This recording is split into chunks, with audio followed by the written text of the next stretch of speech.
We'll pick up a few sentences which we did last time and then continue about the failure of the life which has entered into matter. Actually, it is not really a failure. It is not really a failure. She has accomplished miracle in matter. Matter which was absolutely dead, so to say, without any movement, without any response, without any possibility of opening out to the spirit.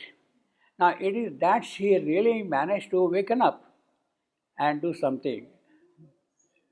The variety of forms of life which you see here is an absolute miracle, starting from a small little bit like an ant or mosquito, whatever you want to call it, to whales and dolphins and elephants and dinosaurs and all that thing. She has really achieved a miracle in the world of matter.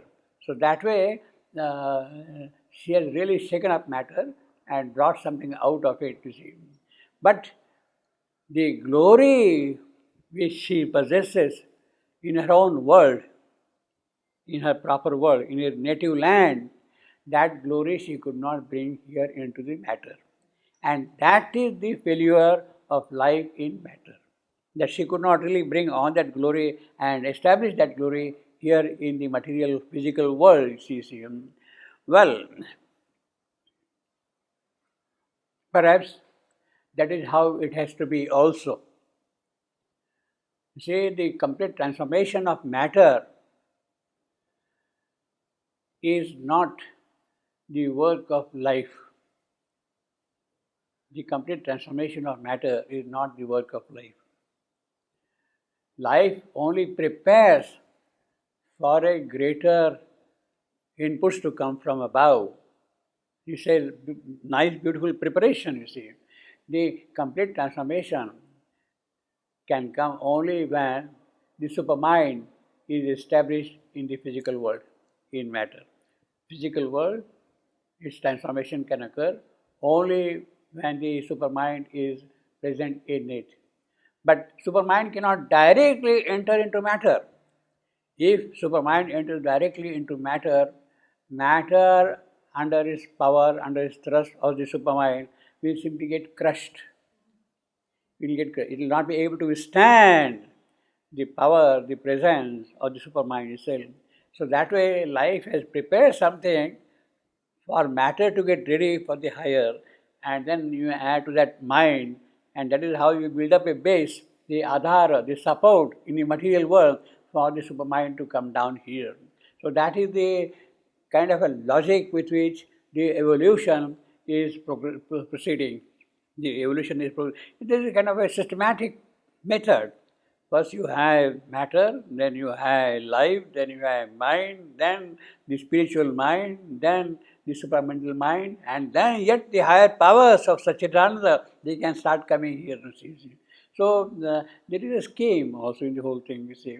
So what we are seeing here now at the moment, the yogi is telling us, yes, life has certainly achieved something in matter, in the world of matter, but that is not sufficient for the purposes of true evolution to emerge from matter. And therefore he says that there are shortcomings, there are difficulties, and they have to be looked into. That is what the Canto is telling us here. Of creatures and their doings and events, a city of traffic of bound souls, a market of creation, and her ware was offered to the laboring mind and heart by life, you see. This is the picture. A city of the traffic of bound souls. So we are really bound to ignorance, bound to the material cause, to the inconscient cause, you see, bound. Our souls are not really free. Souls have the power, but the souls cannot dismiss the inconscience which is there around it, because the soul has accepted that thing. The purpose of the soul is there, not that the soul doesn't have the divine element in it. It certainly has. It is the divine element. But it has taken its work in the material circumstance, and therefore it accepts the law of the material circumstance. See, unless you accept that law of material circumstance, you cannot change the material circumstance. So you have to enter into it, then only you can bring about a change. And therefore the soul remains in a way subdued under the dominance of inconscience, you see. Otherwise the soul is free. It is a divine element, you see. Only another labyrinth house of creatures and their doings and events. A city with a traffic of bound souls, a market of creation, and her ware was offered to the laboring mind and heart. A circuit ending where it first began. So you keep on going in circle and circle. Again and again, you start moving back and back into the circle. It means there is no real issue coming out, no result coming out, no consequence of your effort is being seen there. A circuit ending where it first began is dubbed the forward and eternal march. That is what we call, you see, we feel that we have achieved something, but that is only a small gain. It's not really this miracle thing. See, of progress on perfection's unknown road. See, we are done now for the last 300 years, for instance, we are doing science. Yes, there is a progress, but then again you are kind of remaining trapped in the same thing. You are not able to make a breakthrough out of matter and bring something spiritual of matter in matter. That you are not able to do, you see. So you remain trapped in the same circuit. Material science has definitely progressed since Newton till today. See the miracles which have achieved, you see. But then they are not sufficient to bring out the reality, the truth, the essence of matter into existence. You see. His circuit ending where it first began is dubbed the forward and eternal march of progress on perfection's unknown road. Each final scheme leads to a sequel plan. You think that you have come at the end of the road. This is what people have been saying. Science has been saying every time, yes, that is the end of the road. All that has to be discovered in the material world, we have discovered. Only small little bit here and there has to be stitched and brought together and solved. Otherwise, everything is understood. That we have been saying at every stage. But it is not true. Constantly new discoveries are made. See, what we have got today, it was impossible to imagine 100 years ago. 100 years ago. Each final scheme leads to a sequel plan. Yet every new departure seems the last. Yes, that is what we have been asserting all along. Inspired evangel, here is ultimate peak. Yes, this is the top, this is the ultimate, this is the goal, finish. There is nothing beyond that. The theory of everything, that is what science is. We have discovered the theory of everything. But that everything keeps on eluding you all the while. See, it skips you around. Proclaiming a panacea for all times ills, or carrying thought in its ultimate zenith flight and trumpeting supreme discovery. Yeah, we shout, we cry, victory, victory, jubilation. Yes, we have discovered whatever has to be discovered.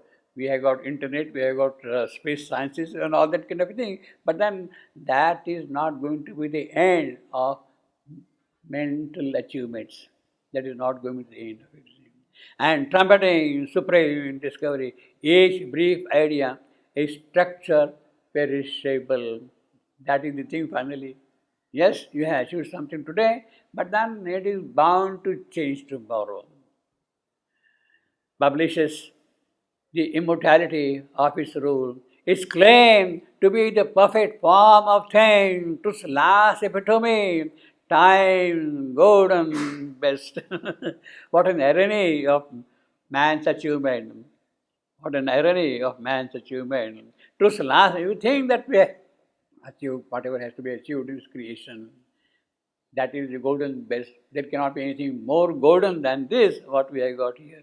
But that is not really the final thing. But nothing has been achieved of infinite worth.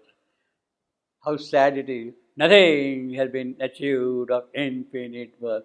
We have achieved something of finite worth, but we have not achieved something of the infinite worth.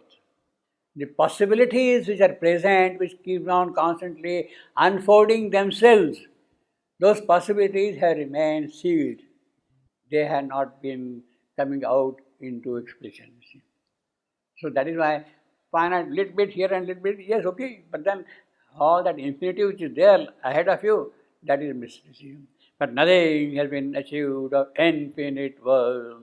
A world made ever anew, never complete, by always half attempt on lost attempt.